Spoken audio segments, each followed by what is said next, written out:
3 weeks ago, the children on my street stopped casting shadows, and last night, my daughter stood in the sun, and hers was gone too. 3 weeks ago, the children on Maple Drive stopped casting shadows. I didn't notice it at first. Not really. It was one of those hazy afternoons when the light hangs low and everything looks washed out, and I was watching the kids from my kitchen window. Emma, the Hendersons twins, a couple of the older boys on bikes, chasing each other across the cul-de-sac like they always do. But something felt off. Their laughter sounded right. Their movements were normal. Yet when they ran past the driveway, there was nothing behind them. No dark shapes stretching across the pavement. Just bare concrete under golden sun. I told myself it was the angle. Maybe the sun was directly overhead, but it wasn't. It was late afternoon, the kind of light that should paint long, sharp shadows. I stepped outside, heart tapping a quiet rhythm against my ribs, and looked down. My own shadow pulled neatly at my feet, solid, real.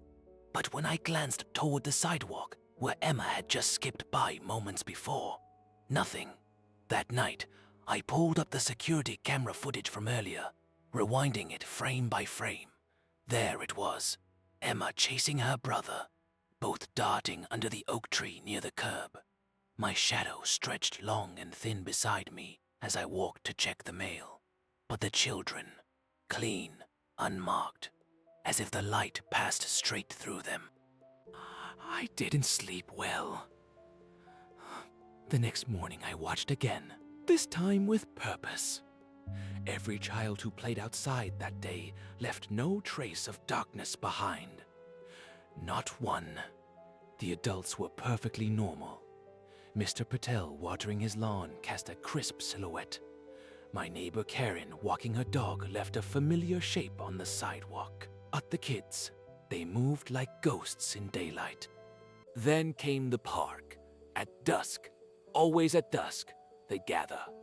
Not all at once, not with urgency, but gently, like tide pulling sand. First one, then another, drifting toward the old playground at the edge of the green space behind the elementary school. No parents called them. No bikes were ridden there. They just went.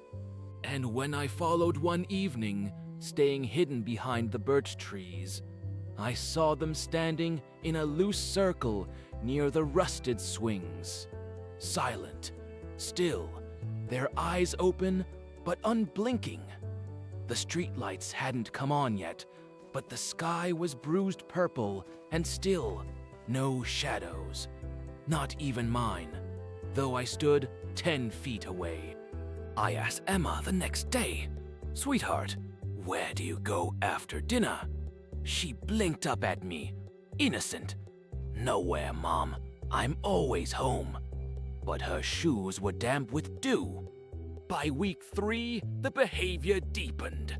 The children spoke less, smiled less. But they weren't sick.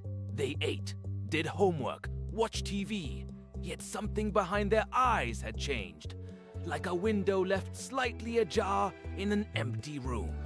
And then my son Liam came home from school and stood in the hallway. The overhead light hummed above him. I looked down. His shadow was fainter than mine, thinner, like smoke instead of ink. I grabbed my phone and snapped a photo, zoomed in. There it was. His shadow, barely there, flickering at the edges like it was dissolving. That night, I dug through old photo albums, birthday parties, holidays, summer barbecues. Every child in every picture had a shadow, until 3 weeks ago. After that, gone, erased. As if reality itself had decided they no longer belonged to the same world as the rest of us. I found a pattern in the park gatherings too.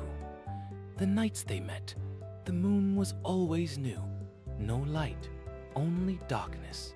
And the air felt heavier then, thick and expectant, like the neighborhood was holding its breath.